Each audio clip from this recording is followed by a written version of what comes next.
Hi, my loves. Today I'm sharing my coconut seafood fried rice recipe. Now, this recipe is not just fried rice with coconut milk and seafood. It actually has a twist to it. And if you want to know what that twist is, keep watching. My name is Ehi and you're welcome to my kitchen.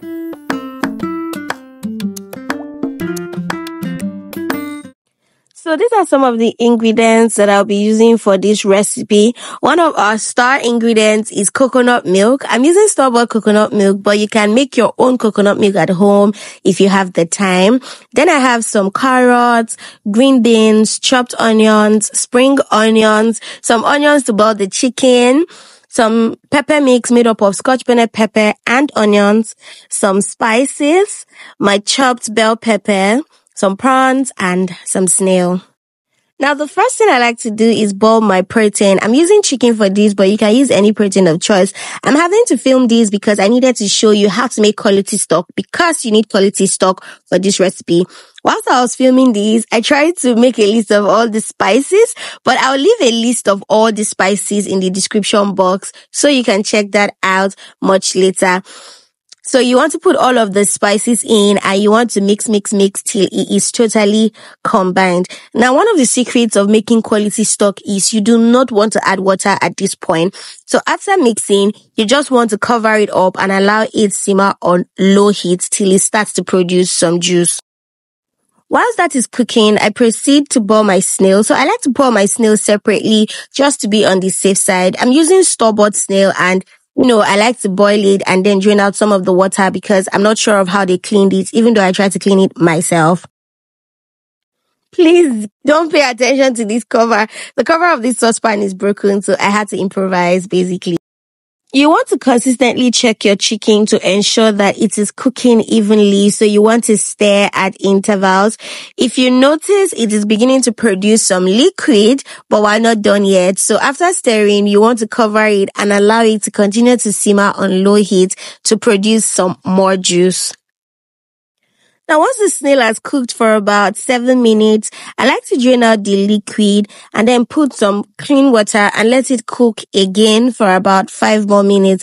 This part is optional, but it is just about preference for me. I do it because, I like to just drain out the liquid because I don't want no slime in my rice. So you notice I'm consistently checking my chicken and stirring. This is because you do not want your chicken unevenly cooked. You can see that the chicken has produced even more juice, but we're still not done yet. I'm going to cover this up and allow it to simmer on low heat for another 5 minutes. While the chicken is cooking, I'm going to go ahead to rinse my rice. I'm using Basmati rice for this because if you know me, you know that I'm an advocate for Basmati rice. But you can use any rice of choice. Long grain rice is a good enough option for this particular recipe. So I do not like to parboil my rice. I just like to rinse till the water runs clear. At this point, the chicken has been cooking for a total of 15 minutes. And as you can see, it has produced so much liquid. It is at this point that I like to add in some water just so that the chicken cooks through properly because I need this chicken soft. After this, I like to cover and allow this cook on medium-low heat for about 7 minutes. Now the snail is properly cooked. You notice that the water is as white as it was the first time. This is exactly why I cook it twice.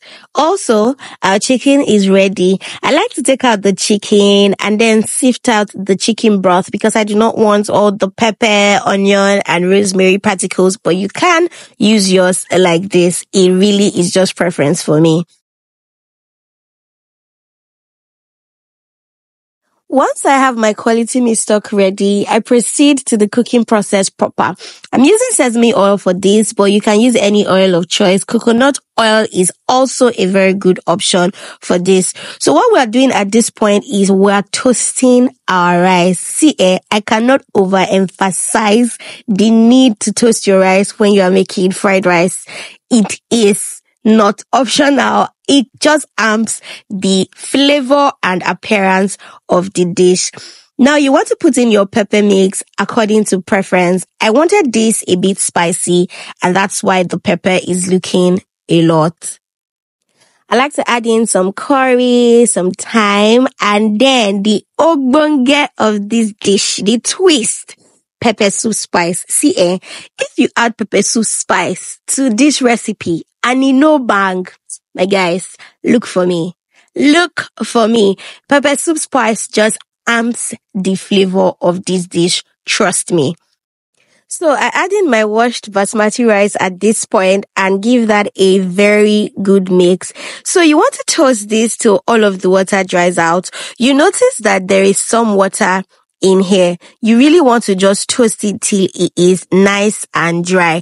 But you want to consistently check this because you do not want your rice burning underneath. Once all of the water has dried out, then you know you are ready for the next step. At this point, I like to add in my coconut milk, my quality, as I like to call it, meat stock, and then some water. So you want to be careful when you're adding water because basmati rice cooks very quickly. That's if you're using basmati rice. So you want to add some water to cover up the top of the rice, and then you want to stir that. So it is at this point you want to taste for seasoning. If you think you need to adjust your seasoning, now is a good time. If you know me and you are a subscriber here already, you know that I try to skip salt for most of my meals. After that, I add in some butter, give that a quick mix, and then I cover this top and allow it cook for 12 minutes. If you know me, you know that whenever I make fried rice, jollof rice, coconut rice, provided I'm not making white rice, I always use 4 because it just helps to reduce the quantity of water that I'll use.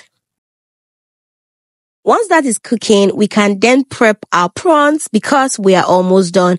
I like to season my prawns lightly, add in some black pepper, and just mix that all up. Now our rice is ready.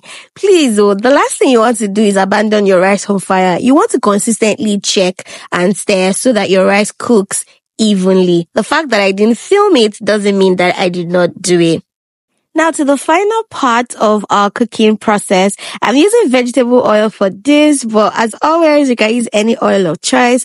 I like to quickly fry my prawns and then my snail before I go ahead to fry my vegetables. Please, if you are not exhausting your rice within the day, you want to fry this separately so that your rice does not get sour very quickly.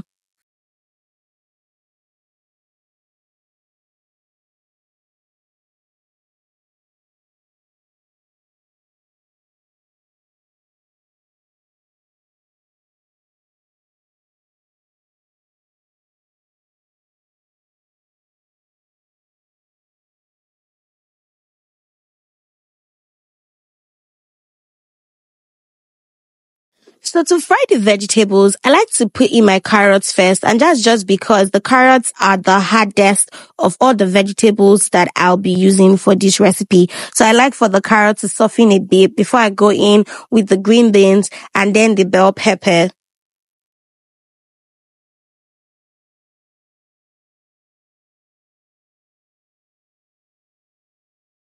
You notice that I'm trying to ration the quantity of bell peppers I'm using.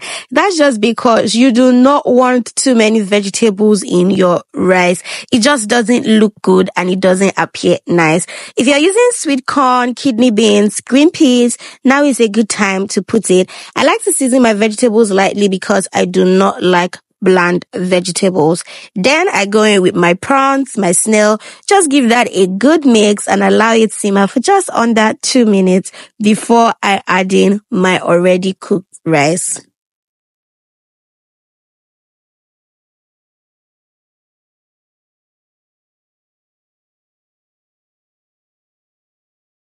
After adding in the rice, I give that a good mix till everything marries each other. I sprinkled some spring onion over the top of this, but if you're making this in large quantity and you want this to last longer, you want to skip the spring onion part. Guys, food is ready. I served this for my baby with some egg salad and some honey barbecue chicken wings. Now, if you want to see how I made the honey barbecue chicken wings, then you want to stick around the channel. I should be uploading that video on Wednesday. So stick around and learn something. Let me know if you liked watching this as much as I loved making it. And don't forget to give me a big thumbs up. Bye, guys.